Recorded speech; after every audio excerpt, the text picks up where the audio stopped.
గురించి తెలియక కట్టేశారు. ఒక్కసారి నా వెనకెవడున్నాడో తెలిస్తే వదిలేస్తారు. గాలి కంటే వేగమైన వాడు, మెరుపు కంటే చురుకైన వాడు. మామూలు ప్రదేశాల్లోనే వాడిని ఆపలేము, అలాంటిది మీరు తోట అంటున్నారు. వాడు వచ్చాడంటే వేటే. అయితే పిలువురా.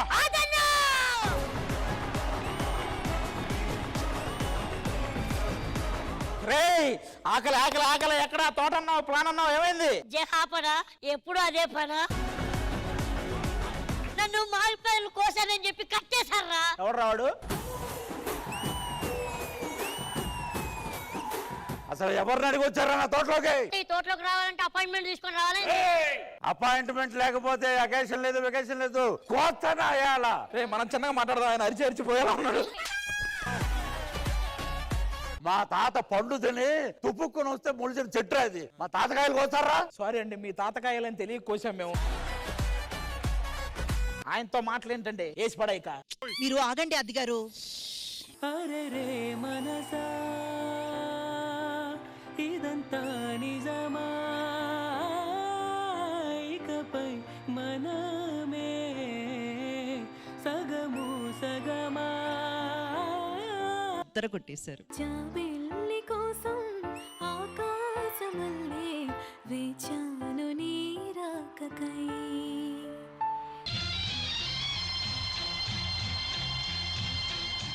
చిన్నప్పుడు అలా నెట్టుకుంటా వెళ్తా నేను ట్రాక్టర్ వస్తుంది చూసుకోకుండా దాన్ని గుద్దేశా. ఇప్పటికీ ఘాట్ ఉంటది మన యాక్సిడెంట్ ది.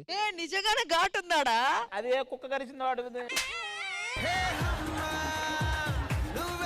మంచి నిద్రలో ఉంటారు అందరూ ఉన్నప్పుడు సోడా సోడా అని అరుస్తాడు వచ్చి.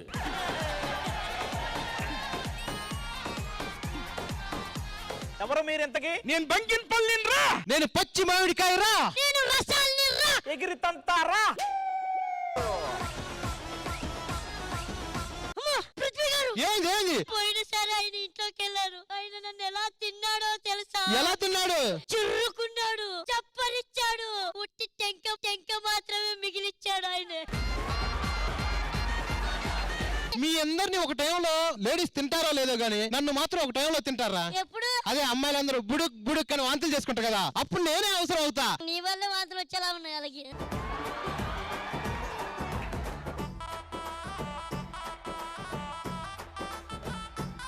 టేస్టీ తేజ, టేస్ట్ చేసి చెప్పు. తిను. అబ్బా నోట్లో వెయ్ వెయ్. ఎలా ఉంది? తేజగాడి పరిస్థితి అంటూ చూస్తా నేను. బాబోయ్ బాబోయ్, అన్నగారు చూసుకోండి. అది అబ్బా.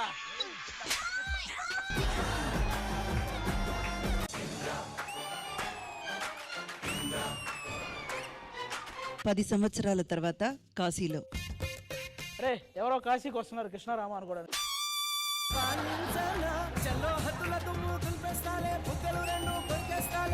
అంతగా నచ్చాబమ్ము అనసూయం. రే రష్మిని పెట్టి అనసూయ అంటారేంట్రా? మీ మేనల్లుని షౌకత్ అలీ ఖాన్ కట్టేసి కొడతానన్నా. షౌకత్ అలీ ఖాన్ ఏం జరిగింది? నీ మేనలుడు నా కూతురికి అన్యాయం చేశాడు. నా మేనల్లుడికి దేవుడే అన్యాయం చేశాడు. ఎక్కడ ఇంద్రసేనారెడ్డి? సీమలో గ్యాస్ కరువైందని విన్నాను. దానికోసం మా భూములు ఇస్తున్నాం. ఇంకా మిగిలింది స్నేహలత రెడ్డి, నీ భూములు కూడా ఇచ్చేసాయి. ఇందాక మీరు ఏదో చెప్పారు కదా, అర్థం కాలేదు. అర్థం కాలేదు? అది ఇంకొకసారి చెప్పు. అది కాదండి, అంతసేపు ప్రాక్టీస్ చేసి ఇక్కడ అర్థం కాలేదంటే ఏం చెప్తానండి? నేను కూడా ఆర్టిస్టేనండి. డైలాగ్ చెప్తేనే ఆర్టిస్ట్ అంటారు. అసలు ఏంటి పిలిపించి రెస్పెక్ట్ లేకుండా?